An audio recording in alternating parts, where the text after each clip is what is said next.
All right. I'm just going to start off here very quickly because there's a lot to cover in this video as it pertains to Jasmine Crockett. And I know that there's been multitude of different people kind of giving their own breakdown on why Jasmine Crockett lost. I've already done that as well, but I did a deep analysis. I kind of went in a little bit deeper in my research and how I wanted to go about covering this because I think that if Democrats want to continue to win the black vote, and as a lot of the old Democrats are dying off, and you have Generation X, you have the millennials, you have Generation Y, Generation Z, those votes are going to be harder to obtain as they see. This is why one of the reasons why they've lost um, a lot of the Senate seats, a lot of the Congress seats, as well as the presidency, because they keep going on with the same strategy. Because I mean, by now we all know that James Talarico beat Jasmine Crockett of March 3rd of this year for the Texas Democratic, Senate primary, and I think I could be off 1 or 2%, but he won it 53 to 45%. And this is pretty much, I guess, the cleanest explanation why she potentially lost, right? And in this explanation, it's not that Texas suddenly became moderate. It's not some lazy one-line answer about charisma alone. It was that James Talarico looked like a statewide candidate. Regardless if he was going to do anything tangible, is that when the Democratic Party looked at him, they looked at him as a statewide candidate and who could truly win. Crockett, she looked like a base candidate. The difference matters in Texas because Texas is majority red. Everybody wants that sexy answer. They don't want it to be Texas is racist, right? That's the most thing. Black men didn't show up. Texas is racist, or black voters got portrayed. But no one is stating that, hey, who white voted for Jasmine Crockett, right? Because at the end of the day, if foundational Black Americans are only 14.5% of the population, let alone what's the population in Texas, no one is pointing to the white demographic, the Hispanic demographic, which the Hispanic demographic came out and stated that Jasmine Crockett was highly disrespectful to her voting base when it came to Hispanics, stating that Black Americans don't want to pick cotton no more, almost implying, again, I'm alluding that they're thinking that they're going to ones going to the cotton fields and pick cotton. So again, it's the way that people look at this. So James Talarico, he beat Jasmine Crockett because he made Texas Democrats feel like they were looking at a man who could survive the general election without setting off every suburban smoke alarm in the state. And Jasmine Crockett, who is very intelligent, very gifted, she went viral for a multitude of different things. She's sharp, she's fast, but she made people feel like she could win the internet and still lose the map of Texas. Because when you look at some of the things that she stated, even when she clapped back on Marjorie Green, bad built, bleach blonde baddie, whatever she was stating, right? Botox, whatever she was stating. That was a viral moment. Then she was dancing in her congressional office or whatever in Texas off of Kendrick Lamar, They Not Like Us, a lot of symbolism. And she gained a lot of popularity. And that's just the truth. And once you watch how James Talarico talks, how he frames things, he absorbs pressure, how he packaged progressive politics inside the language of faith, calm, and more seriousness. Now, Jasmine Crockett could be the best candidate, but the problem is she wasn't palatable enough for the Democratic Party to excite their base in order to promote her, in order to support her. Now, I want to give you guys some evidence of where this is coming from, because the Jubilee appearance that James Talarico didn't invent the losing of Jasmine Crockett. It revealed it to people who had been paying attention, because a lot of people like, who in the hell is James Talarico? How did he come to the national stage so fast, and how did he win so soon? And if you guys didn't see that Jubilee video that he was in prior to the primaries of that Senate race, and I'm pretty sure a lot of Texas voters did, okay? But it was in a format designed to stress test his message, his temperament, and his persuasion. And that's what I think, that a lot of people don't believe that Jasmine Crockett could have went through what he went through. Let me, guys, give you some examples. And here's my backdrop here where I'm at right now, ladies and gentlemen, as I'm live. Very beautiful skyline. I had to show you that very quickly. But let me bring you guys up to speed if you didn't see certain parts. Now, I watched the entire Jubilee video of James Talarico, because as I was examining this, I was like, I see why he won. I see why he won. And I want you guys to listen in on this. Hi, Terrence. Yeah, nice to meet you. I'm kind of tough. I'm not soft. Okay. Yeah. So the border, I think it needs to be like closed for a while. You said that immigrants are some of the most patriotic in my students. Your students. I think that it is Black people and foundational Black Americans that are the most patriotic in America. Why are we not closing the border and using the drugs that are coming in, the money that's coming in from these drugs? Why are we spending money on private schools and letting these private companies fund these private schools, and not putting money into the Black neighborhoods and brown neighborhoods that were here for so long in America and actually built what a lot of immigrants enjoy today? Yeah. And what are you going to do to kind of lend a hand in that way? Yeah, I don't think we're disagreeing that we need way more investment in our communities, particularly Black neighborhoods all over Texas. But I would say that this discussion about immigration also applies to Black people, because we have Black immigrants. Not all immigrants that come to this country are from. Well, let me start. Let's cut out the Black immigrants. Sure. I'm talking about foundational Black Americans. Yeah. And foundational white Americans. Yeah. So I'm native of Texas and a descendant. Well, first, I want to point to how this brother came in. I kind of like where he started, and he talking about some foundational white Americans, but I get what he's getting at. He's talking about the colonizers that came over. But before James Talarico started to get on this Black immigrant thing, oh, well, immigrant pertains to Black people too. No, he's talking about foundational Black Americans.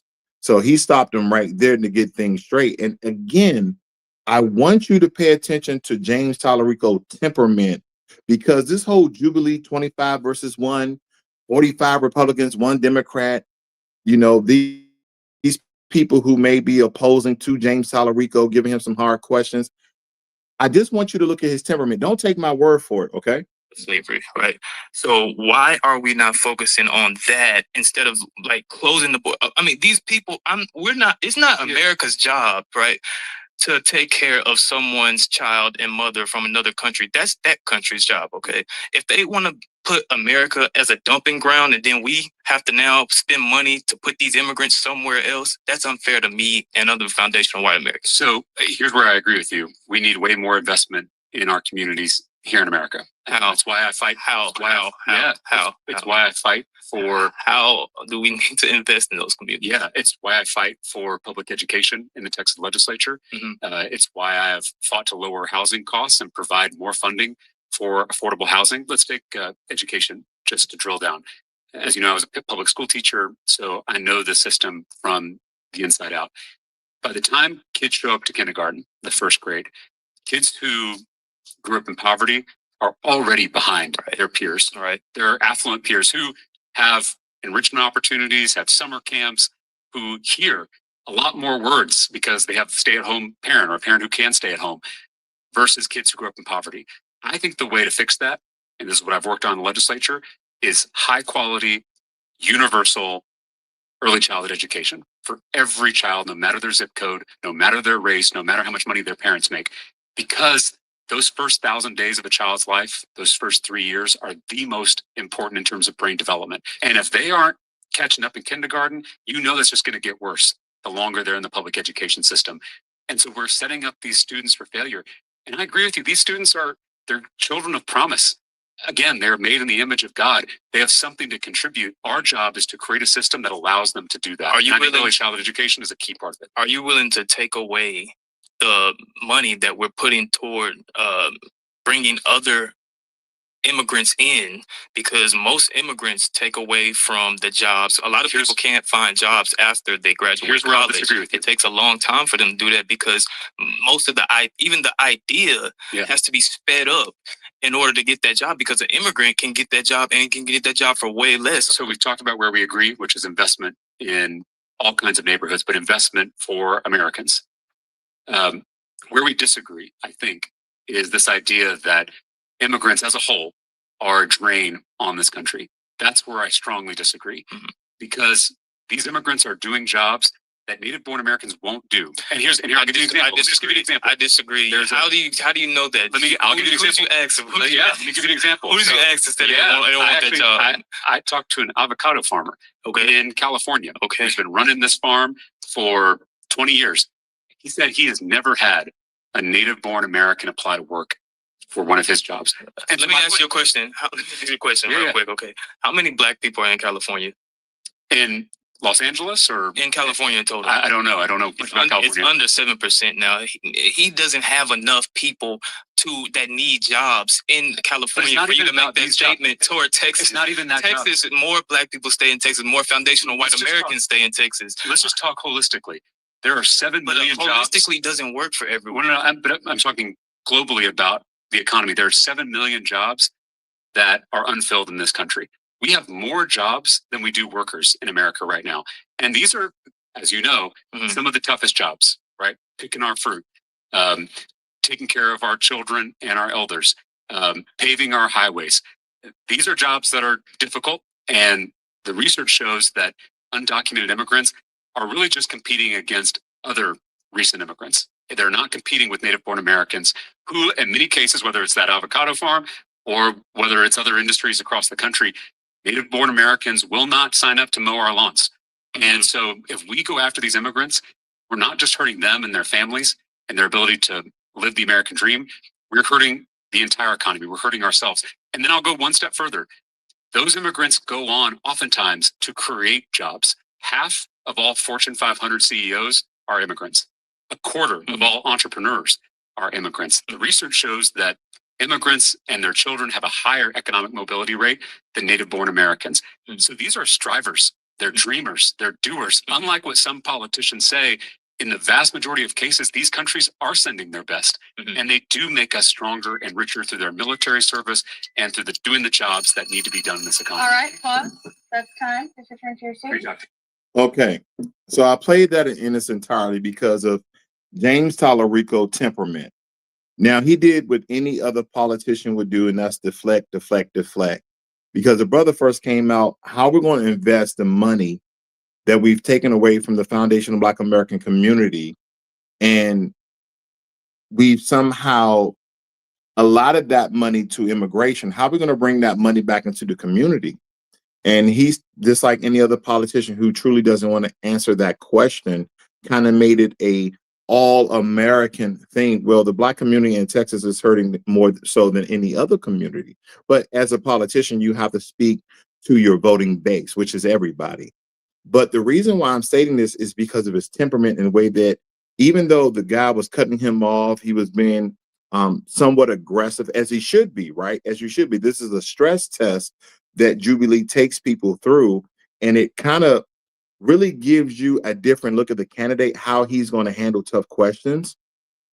And not to allude or to speculate on how Jasmine Crockett would have handled this, but from what you guys know about Jasmine Crockett and the way that she handles anything that may be opposing to what she believes, what she thinks, or what the law may even state, how do you think she would have handled this? Now, she could have prepped, she could have prepared, but again, from what we've seen from her visually, what have Black Americans have seen from her visually and verbally, what white Americans have seen from her visually and verbally, what Hispanic Americans seen from her visually and verbally, do you believe that she was the right candidate? And I think a lot of times because people are coming out speaking the reason why she didn't win. They think it's only race based. Yeah, for some people, it may be race based, right? But not for me, right? Who lives in Texas? It's not race based. Did I vote for James Talarico? Absolutely not.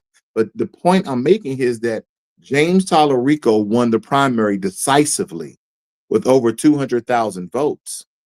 And even the Texas Tribune described it as a victory that was powered by a populace. Whether you have the top version of the top versus bottom message rooted in his Christian faith and said Democratic voters chose his political reset over Crockett's more openly combative anti-GOP style. See, again, it's about palatability when you're on the nation stage. Yeah, they're just running in Texas, but they're looking at it from a nation standpoint.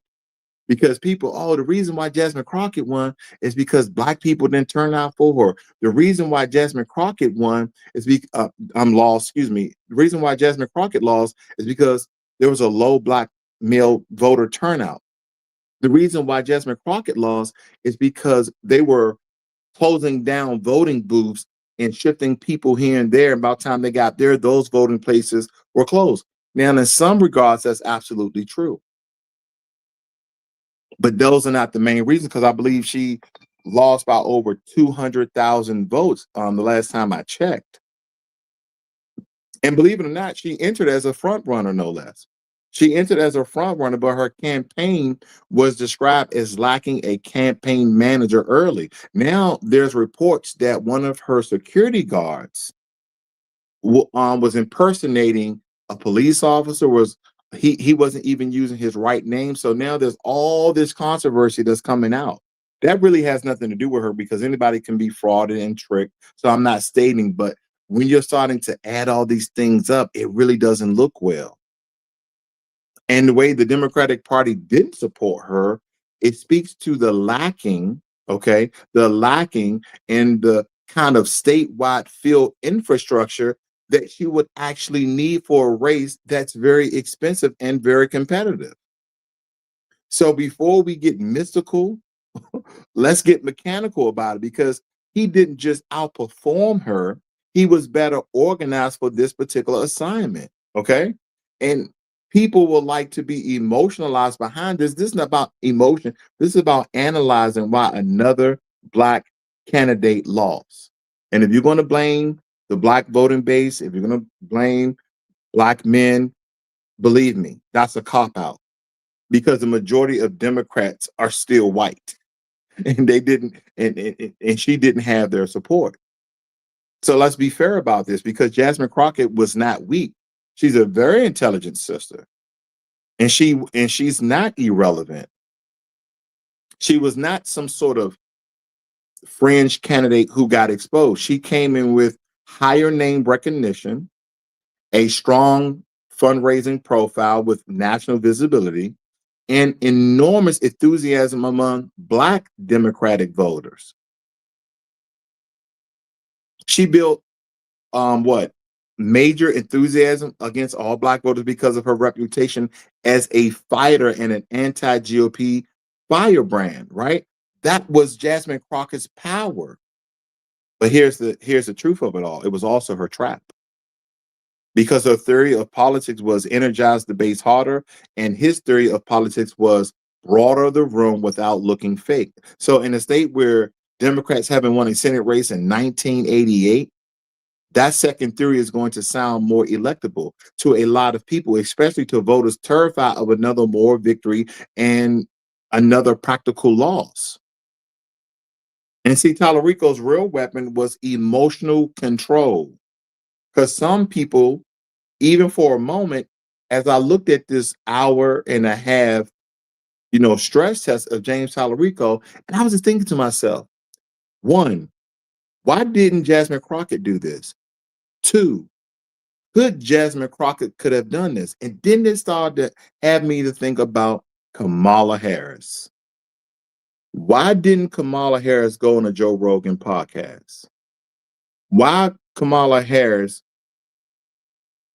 basically stated that she couldn't sit down for 2 or 3 hours and have an open open conversation that's free flowing.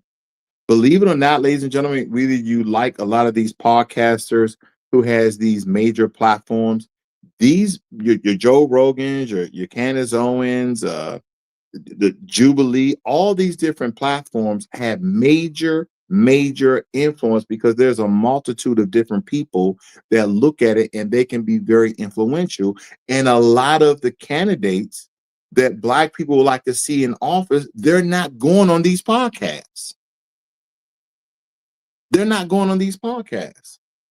And they're going to continue to lose if the people can't see them under the stress test, if people can't see them as real people.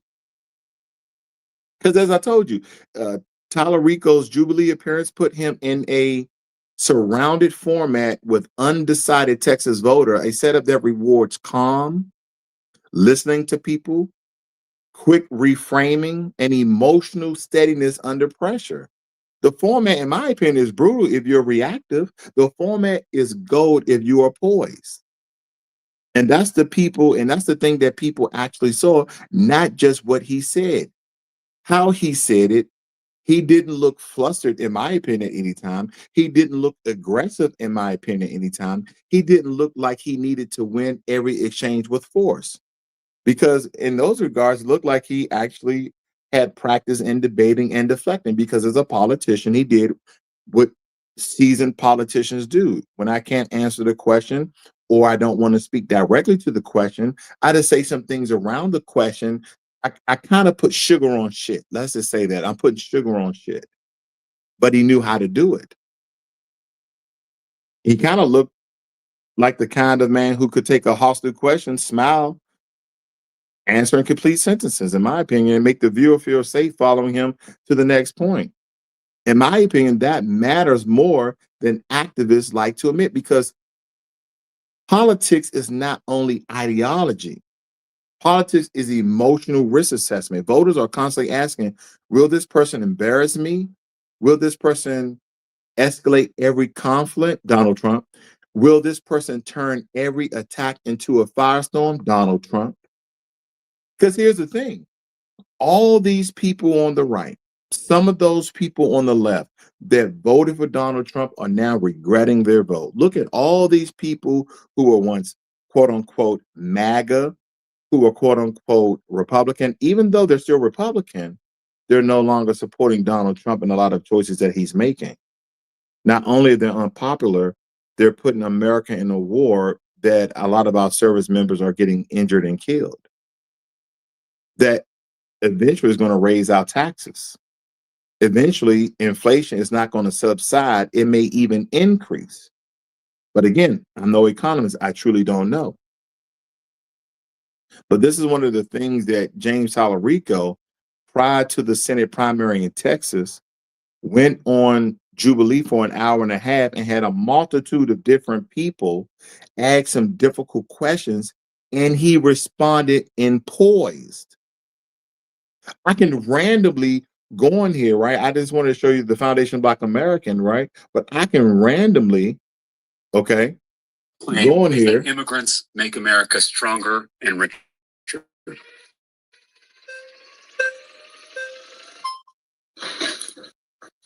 Hi, Jake. Yes, nice to meet you. Nice to meet you. Let me just lay out what I mean by this, because I know it sounds a little controversial. I'm a 8th generation Texan. My family's been here since it was Mexico. My mom actually grew up in Laredo, right on the Texas-Mexico border.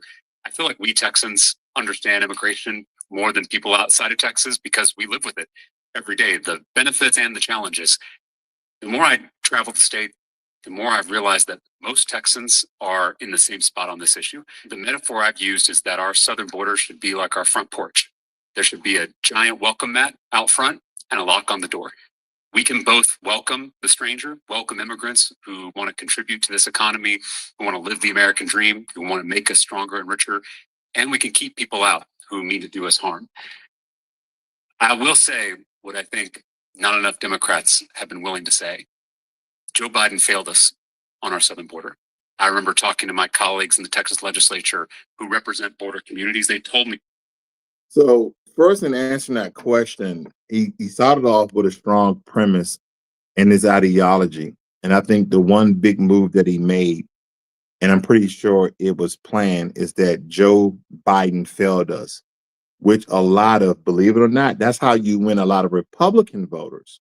That he's not on this Joe Biden, Obama immigration train, but at the same time, he's still supporting illegal immigration.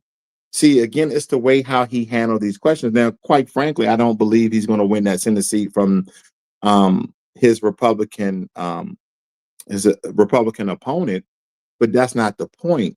They're putting James Talarico in position, possibly to maybe even run for president.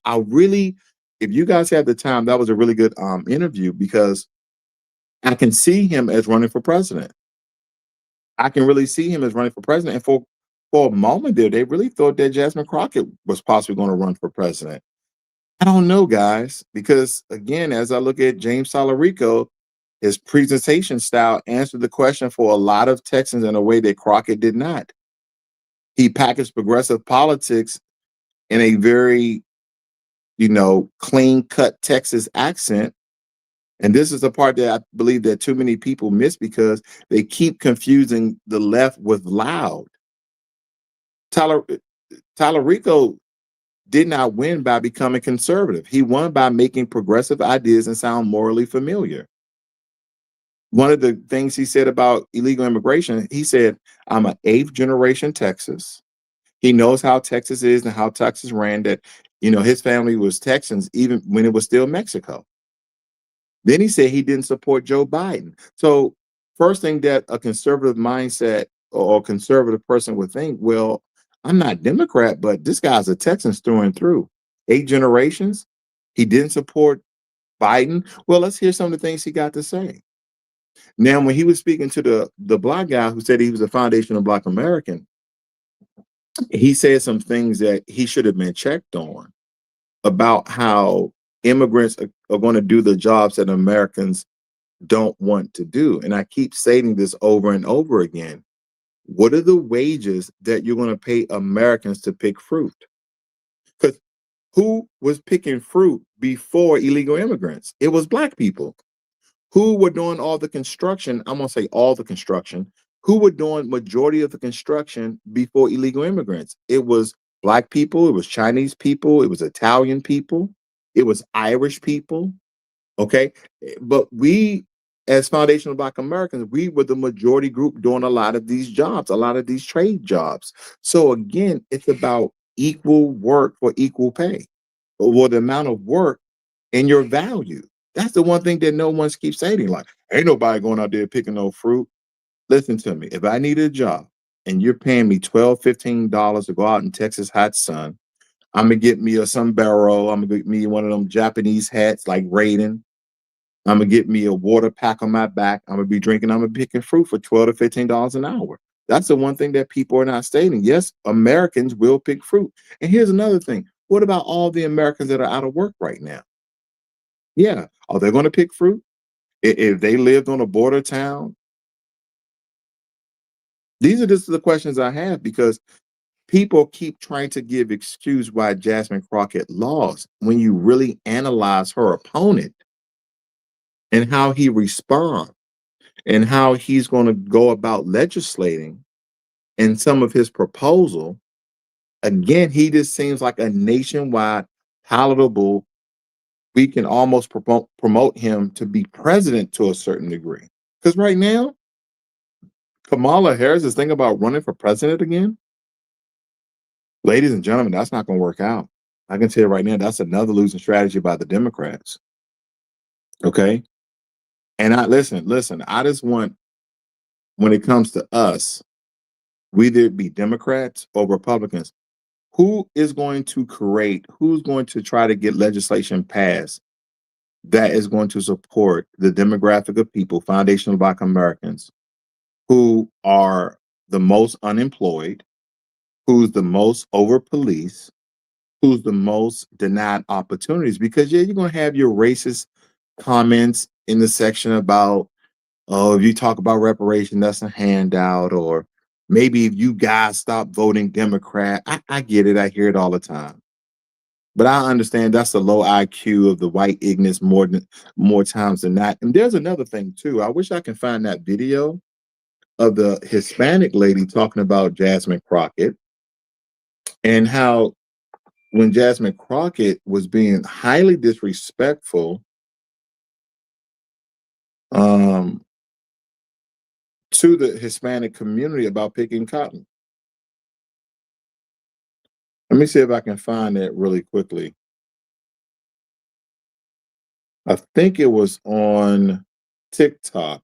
Okay. Now, I want you guys to remember this clip right here.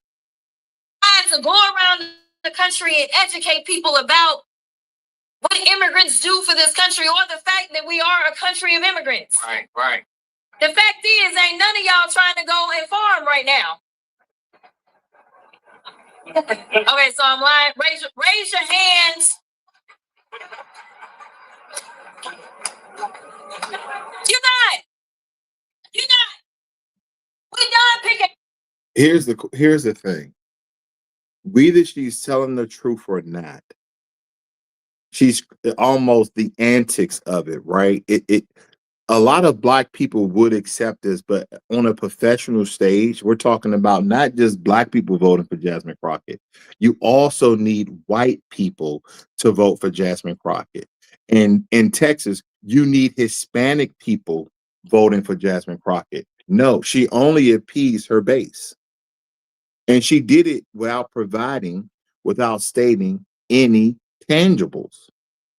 This is why she lost. This is why she lost.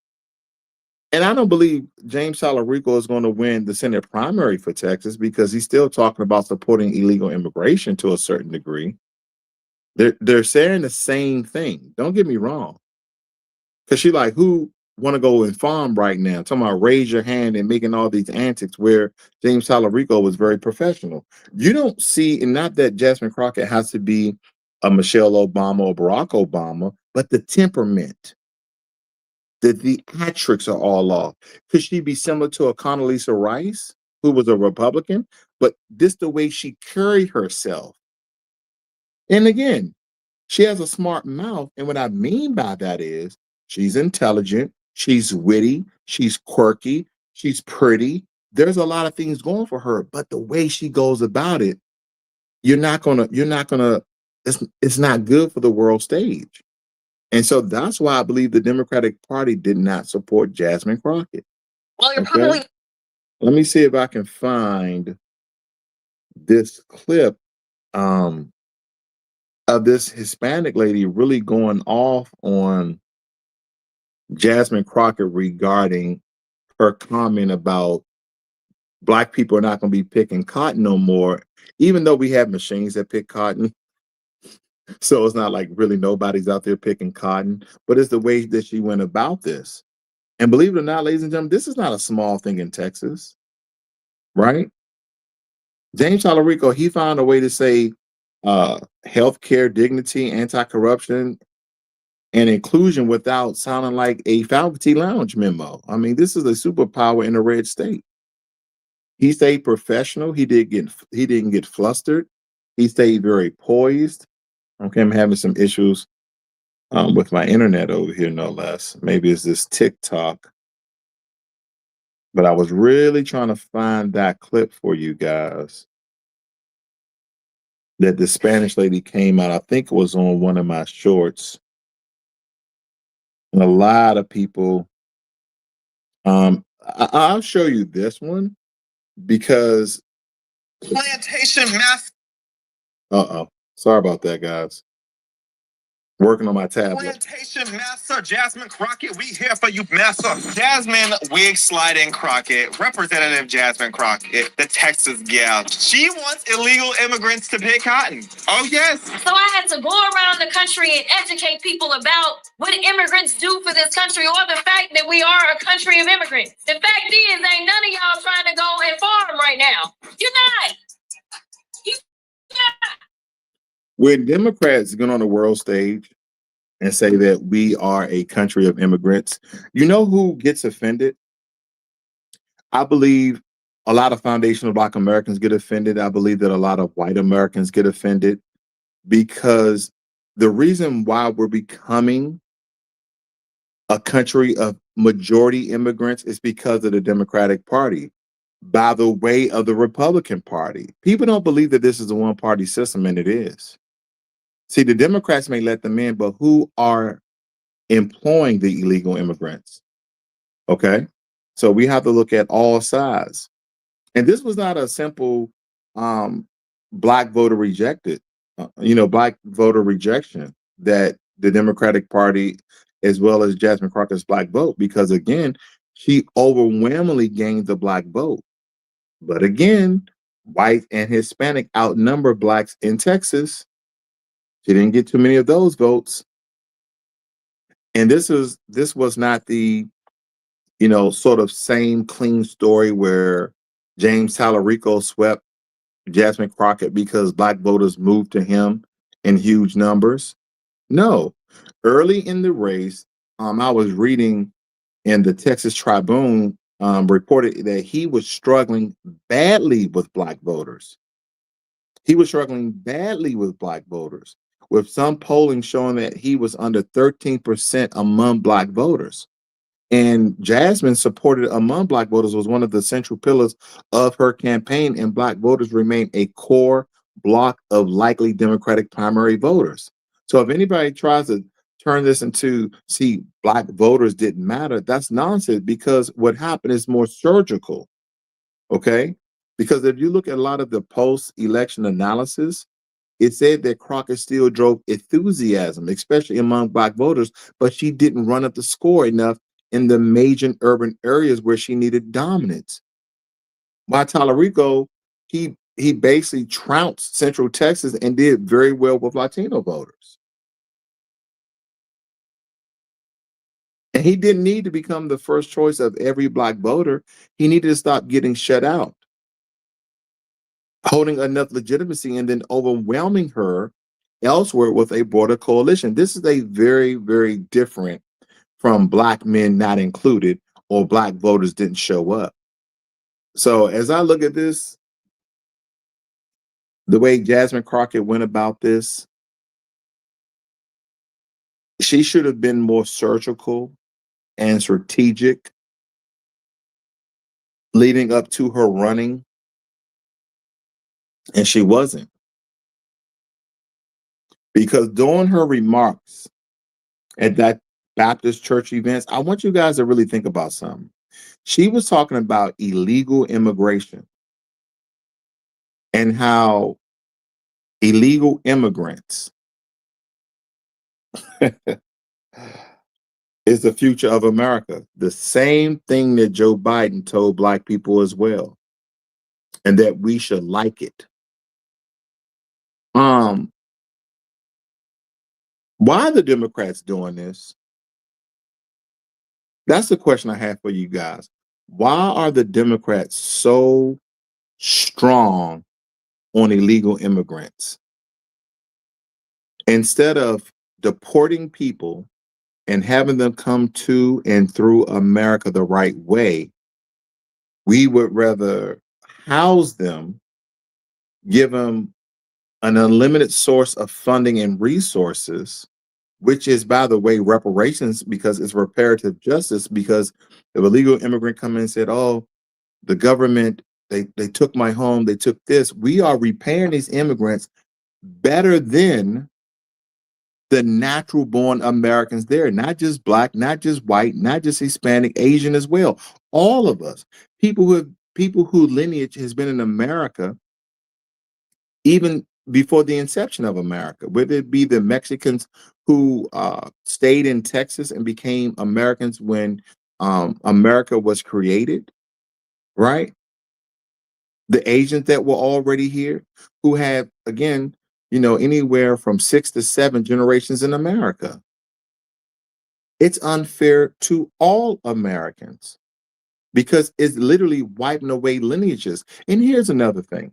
If you guys ever traveled anywhere, America is one of those really, really, really weird countries where people from all over the world come to, not just for business, but they build community in America. There is no such thing as an American identity. There once was, right? It didn't matter if you went to a black neighborhood in DC or a white neighborhood in Boston. If it was the 4th of July, we know two things was going to happen. People were going to cook out and people was going to shoot fireworks. Not anymore, ladies and gentlemen. When I travel around the US, even in my state, I see Indian communities, I see Jamaican communities, I see South African communities now. They don't have that many. You really got to go look for those. That's just a stretch. But you have all these different people from all these different countries practicing, their heritage and their culture and, their traditions. And when it comes to American tradition, it's more on display for the world, let alone having a great multitude of Americans actually participating in this. That so-called American culture, no matter what race, that's literally slipping away. It's slipping away very, very quickly because we are becoming a majority country of immigrants. You have the Caribbean parade. I remember when they had what was it? The guys, what's the people from Ireland? I mean Irish people. What did they? St. Patrick's Day. That became a thing. I'm like, yes, we do have a lot of European culture because they are the ones who colonized America. So you do have a lot of European culture in America, but it was like a mixture of certain things that made America America, right? You have black culture mixed with white culture and white culture mixed with Native American culture. And all of these things kind of mixed in together became American culture. But now you have all these other things that the American culture as we see it is being very diluted. Look at the Super Bowl. Now, granted, Bad Bunny is from Puerto Rico. When they're born, they're American citizens. But at the time, right, I guess when they announced that Bad Bunny was going to be the Super Bowl headliner, did anyone know that he was going to do the entire concert in Spanish? In Spanish. In Spanish. Now, at the time, the official language of America was in English. Did you guys know that? Now, correct me if I'm wrong, because I know at the time too, until I think President Trump signed an order that the official religion, okay, we didn't have an official religion. A lot of people just thought that the official religion of America was Christianity. It wasn't. We have freedom of religion, so there's no official religion. But most people say, why don't we have an official religion of Christianity where majority of Americans, no matter, are Christians? But the official language of America have always been English, right? The British came over, they colonized 13 colonies, all that good stuff. The French went over in Louisiana, but still the majority of the country was colonized by the British. So majority of Americans have always spoken English. But you have the Super Bowl where majority of Americans are watching it. Now, it is being watched across the world, but majority of people that's watching speak English. So I just want you guys to look at some of the things that's going on right now. When you go in certain neighborhood, um, in Chinatown, when you go in certain neighborhoods, whether it be from Africa, Somali, all these different African countries, they are no longer putting things in English. They're putting things in their own language, in their own writing. I'm just like, okay, we're in America. We're in America. Because when you go to other countries, and if that country have ever had the Olympics in their country, they will have whatever, like, let's say, for instance, China, right? They will have everything in huge Mandarin letters, and then right underneath, they have it in English, right? But when you go to these places in America, it's the same thing. It should be flip-flop. The big thing should be in English, and the small thing should be in their particular language, right? So people who maybe visiting our part of town who's out of country come. But yeah, that's just my take, guys, on why, Jasmine Crockett truly lost, and people are going to be very emotional about, oh, you're just hating on a sister girl. And boy, I think people really need to study Malcolm X when it comes to being politically mature, being steadfast and educated on politics, because we have to stop being emotional voters. We really have to stop being emotional voters. We see Virgo in the room. Nice to see you, sis. You win some, there will be all. It states that best viewer Stringbow remove the space. Okay. And we got Volvo. But yeah, I had a lot more to say, ladies and gentlemen, but hopefully we understand. Now, I don't care who wins. I don't care if the Republicans win. I don't care if the Democrats win. I just want the American people to win. Because when we are looking at the legislation and potential bills that they may pass, how's that going to benefit us? Because I keep telling people this. When you vote these politicians in office, AKA like a Donald Trump, and they make all these promises, and you're like, yeah, Trump is going to get in there. He's going to do this and do that. And Trump came in there and he did it. He came in there. He started imposing all these high tariffs. He started the initiatives and funding all these federal agents to deport illegal immigrants out of our countries. Absolutely. All the while the economy was tanking. He initiated and appointed Elon Musk to the Department of Government Efficiency, DOGE, and we have eliminated fraud, waste, and abuse. And over 300,000 Americans have lost their jobs, and the majority of those jobs that were lost were by Black women. See, in the system of white supremacy, you can kill 3 birds with 1 stone. And at first, people were still supporting Donald Trump. And I don't know what support means in this day and age, right? Because once you cast your vote, he doesn't even need your support. What is that? What is your support once you cast your vote? Can anybody tell me, once you cast your vote, what is your support? In America, once you cast your vote, what is your support? You don't speak badly about him? Are we slowly becoming a communistic nation? Because just the other day, President Trump talking about taking over Cuba. Taking over Cuba. That's what Donald Trump is talking about. These are all the tall tale signs of an empire failing, and falling. We are stretching ourselves way too thin, whether it be economically or in a military strategic standpoint, right? Whether it be jets in the sky, aircraft carriers in the water, troops on the ground, missiles in the air, it does not matter. We are slowly becoming weaker and weaker. And all the while, we're not making any friends, not even our European friends who we've always been allies with.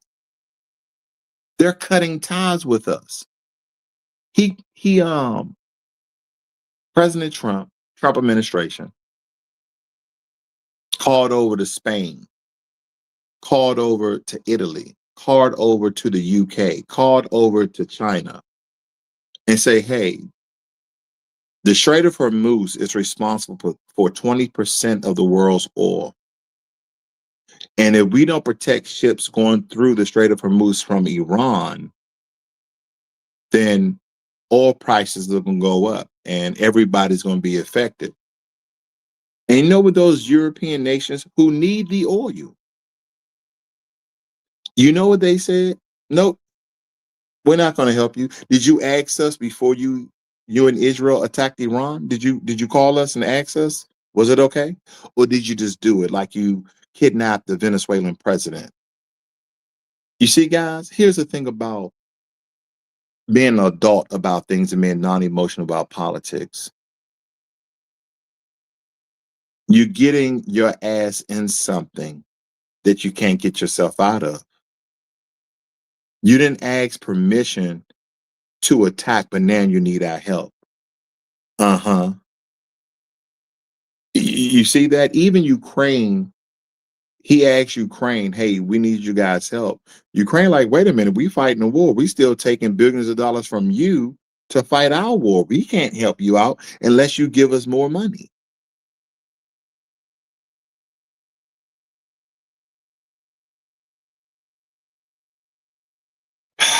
And you know what, people will watch this video, they probably don't even watch it as long as you guys are watching it. That, oh, you must be a Republican. You don't even be a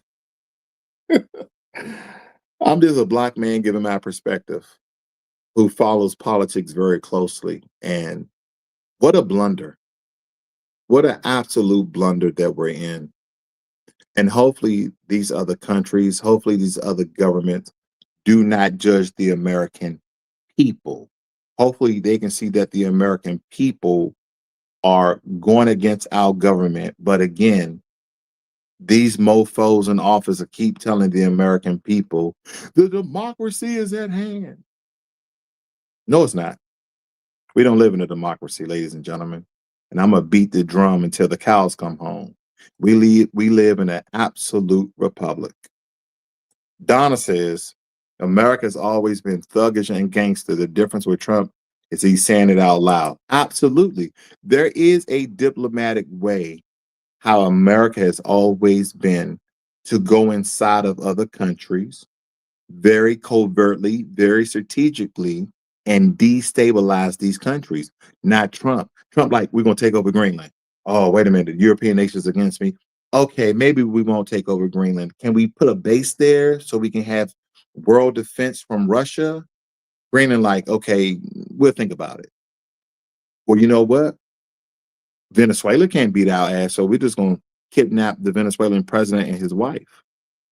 Then control their oil reserves and markets. Wait a minute. Cuba, what's going on with Cuba? Who do Cuba got tanks and ships?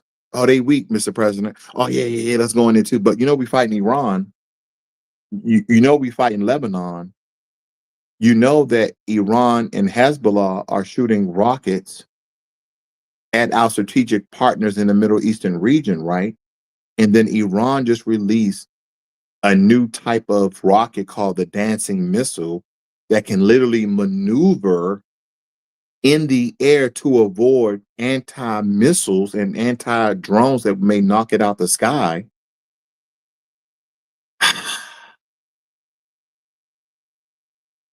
What are we going to do? I think that's what most people really want to know. Well, he's in there. President Trump is in there until he's out of there. But hopefully, the American people will stop thinking based on race. I'm not saying Kamala Harris was any better. Don't get me wrong. We'd probably be 50 million illegal immigrants in America. And who's that going to affect? Mostly us, Black Americans. Who was the best candidate? I told people, they're like, man, oh, you didn't vote. I voted for the candidate who was going to produce tangibles for Foundation of Black Americans. Now, I always get her name wrong, but I believe it was Marian Anderson. She was the only candidate that was talking about reparations. That's who I was voting for. Not your Bernie saying, oh, reparations will be too expensive for the American people. What? We're giving illegal immigrants reparations. What? And guess what? Well, the American people will cry out. They cry out regardless. Race has always been a component in America. It's one of the reasons why we can't progress faster than these other countries. Because race is at the bedrock, base is at the foundation, base is at the progressiveness, race is at the regression of America. It's the one thing that propels us forward and then pulls us back. That's why all these Asian countries, they propel so quickly. Yeah, majority of the countries are 90-some% their own people.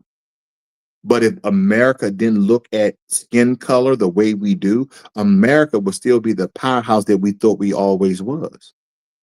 But because you got the richest man in the world, like a Elon Musk, who's from freaking South Africa, whose father was part of the apartheid, and he gets on YouTube and do racist interviews, then you have Elon Musk on his own network being just as racist as his father, talking about DEI this and affirmation and showing videos pertaining to black people, but not really saying the color. Like, Elon, why are you still on this color stuff? You're the richest man in the world. Color has nothing to do with you. But this is about maintaining the system of white supremacy.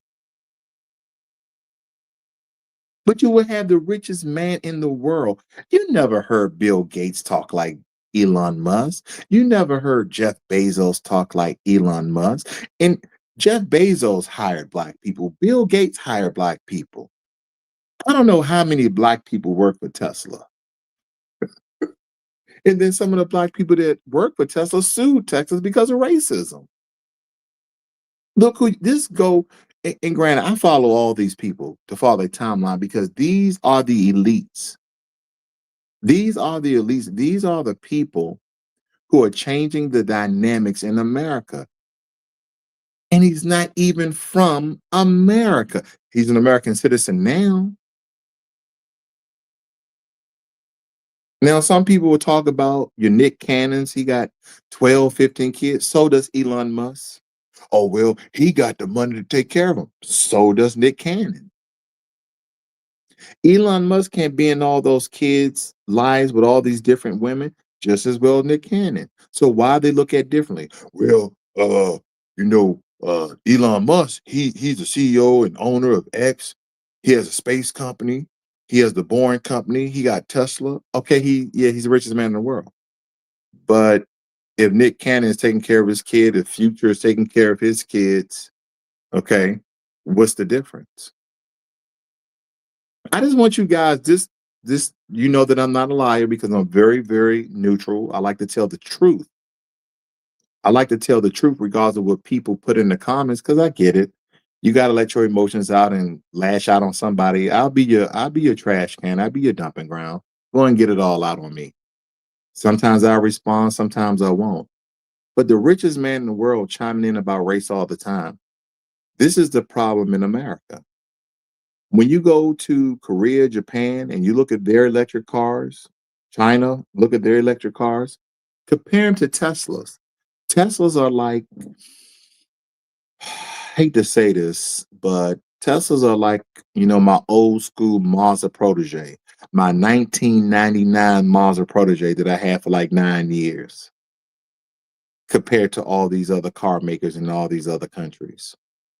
Because we continue to make everything based on race. And here's another thing. America would be better off if it just paid Foundation Black Americans their reparations that they owe us.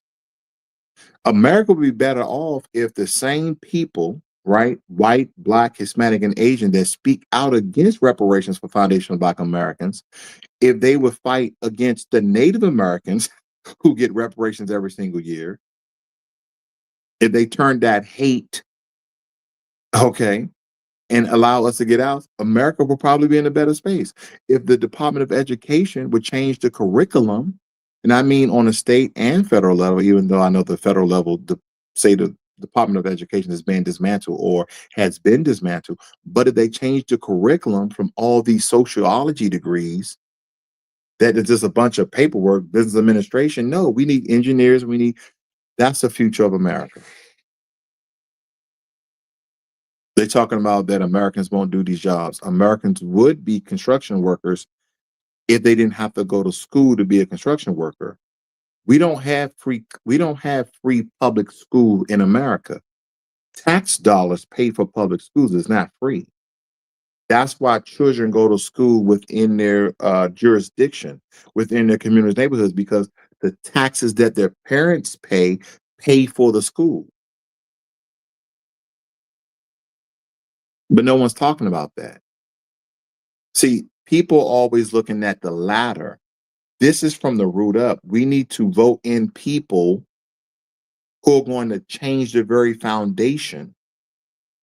Because in public school, if you guys look back in the late 1800s, the early 1900s, people were getting out of school as electricians and plumbers and engineers. And even when I was in high school, they had a shop, right? Shop was like learning how to fix cars. They were teaching people how to type in college. I mean, in high school, they were teaching driver's ed in college. They were in high school. They were teaching home economics in high school. They were actually teaching trades in high school. But now you got to take a $5, $10, $15,000 course to do some of these trades. We need to get on the backs a lot of these legislators and Department of Education from your state to change this. They keep wanting us to look outward where we're already paying for school. But anyway, I'm just rambling, guys. I had a lot on my mind. I do apologize. Yeah, Marianne Williamson. Thank you, Marianne Williamson. That is her. That's the one I was voting for, because even though with her $1 trillion plan for reparations for foundational Black Americans, that's not nearly enough, but it was at least a start. It was a conversation. At least we're starting somewhere. With all these other candidates, whether it be Black, white, or Hispanic, they wasn't even talking about reparations. This old white lady was the only one talking about reparations. I don't care what color somebody is if it's going to help the Black demographics in America, the heritage, the legacy, the foundational Black Americans. I don't care about your color. And that's the problem. We need to stop looking at color and start looking at tangibles.